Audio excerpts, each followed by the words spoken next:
Bismillahirrahmanirrahim. Assalamualaikum warahmatullahi wabarakatuh. Sobat-sobat, kita bersama lagi di channel saya dalam dakwah Islam pencerahan. Sobat-sobat, baik yang pro maupun yang kontra. Ya, akhirnya kelompok Salafi bingung, sobat-sobat, dan tidak berdaya.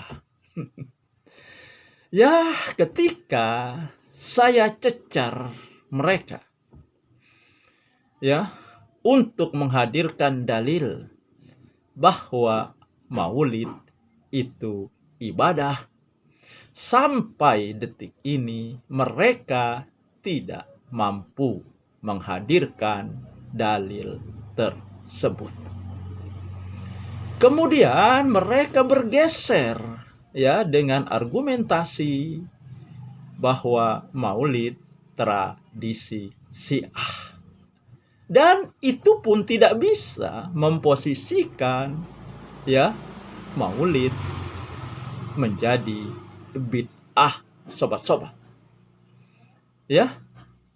Nah, kemudian mereka bergeser lagi dengan mengatakan ya bid'ah itu bukan hanya masalah ibadah. Ya. Maulid itu masuk dalam perkara agama, katanya, sobat-sobat.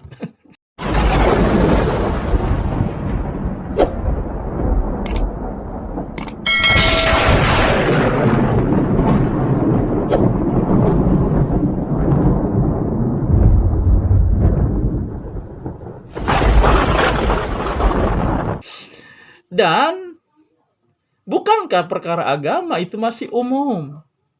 Nah, saya tanya, ya, lalu maulid itu jika Anda katakan sebagai perkara agama, masuk di perkara agama yang mana?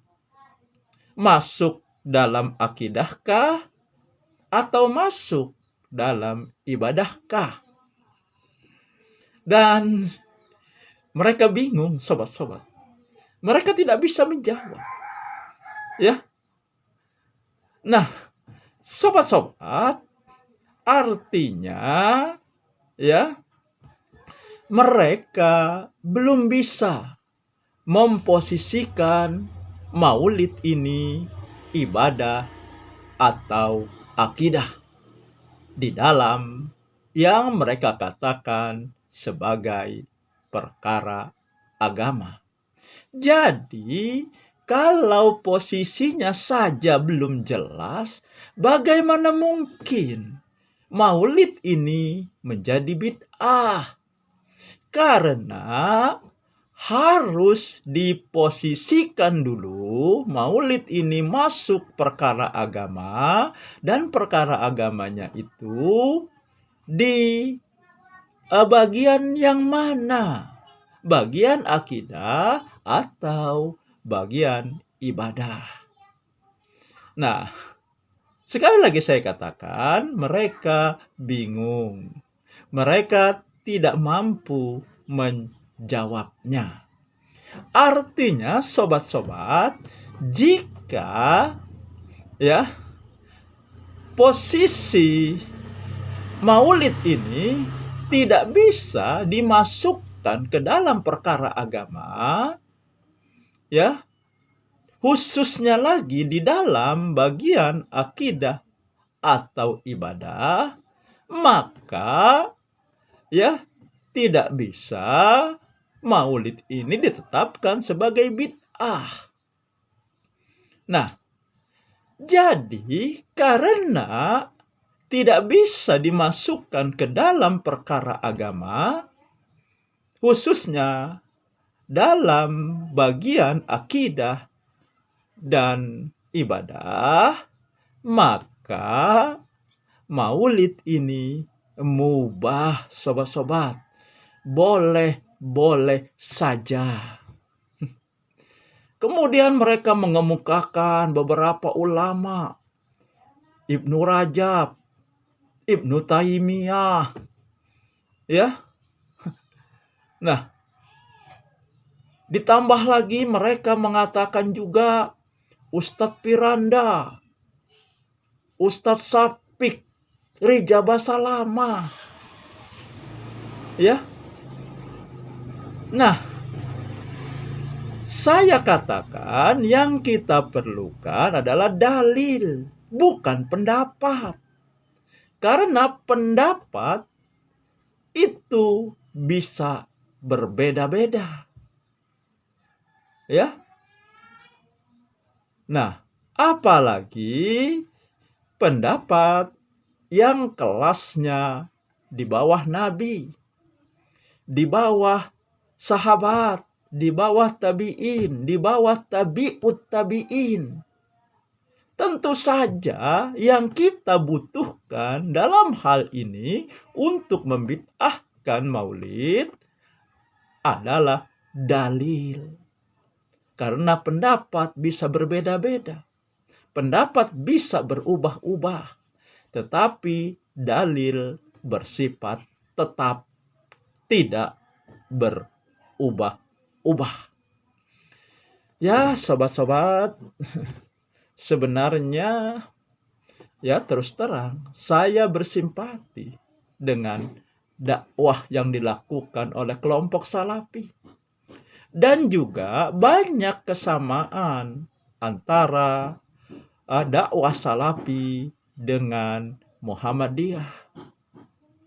Akan tetapi, ya, saya tidak sependapat. Saya tidak setuju dengan sikap mereka yang arogan, merasa paling benar, mengatakan Aswaja bisa salah, bisa benar. Muhammadiyah bisa salah, bisa benar. Tetapi Salafi penuh dengan kebenaran.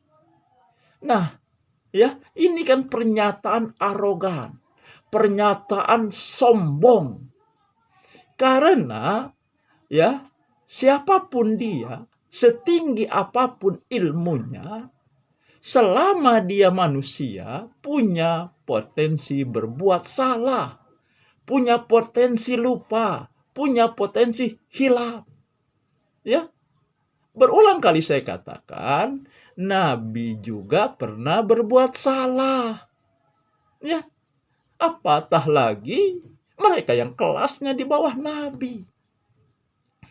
Nah, jadi sobat-sobat, ya akhirnya ya kesombongan mereka, arogansi mereka runtuh, sobat-sobat. Pernyataan mereka Salafi penuh kebenaran rontok. Karena dalam masalah maulid mereka tidak bisa menghadirkan dalil, ya, untuk membid'ahkan maulid. Tetapi mereka karena terlanjur sudah menyatakan, ya, kelompok mereka penuh kebenaran, kelompok mereka berdasarkan dalil ilmiah, ya maka saya tanya dalil tersebut. Toh, dan ternyata tidak bisa memberikan.